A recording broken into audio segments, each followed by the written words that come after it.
February 1630 हा सोन्याचा दिवस. या मंगलदिनी महाराष्ट्रातील शिवनेरी किल्ल्यावर माता जिजाऊ यांच्या पोटी एका सिंहाचा जन्म झाला. ते सिंह म्हणजे छत्रपती शिवाजीराजे भोसले.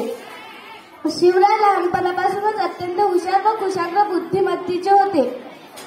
त्यांना माता जिजाऊकडून चांगले संस्कार व वडील शहाजीराजांकडून शौर्याचा वारसा मिळवला. तर दादोजी कोंडदेव यांनी युद्धकला शिकविली.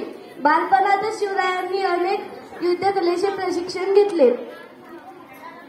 त्यांना शिवरायांनी अनेक गड जिंकले, गुलामगिरी नष्ट केली, रयतेतील लोकांना अंधाराकडून प्रकाशाकडे आणले. 6 जून 1674 रोजी शिवाजी महाराजांचा राज्याभिषेक करण्यात आला. रयतेतील लोकांना कारी व न्यायप्रिय राजा मिळाला.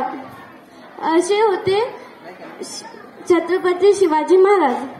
जाता जाता एवढंच बोलेल, राजे तुम्ही होतात म्हणून दिसले मंदिराला कळस अंधारात तुळस. राजे तुम्ही होतात म्हणून दिसले मंदिराला कळस अंधारात तुळस. राजे तुम्ही होतात म्हणून भरून राहिले सुवासिनीचे कपाळ. राजे तुम्ही होतात म्हणून भरून राहिले सुवासिनीचे कपाळ. आणि हिंद स्वराज्याला दिसली एक नवीन सकाळ. थँक्यू.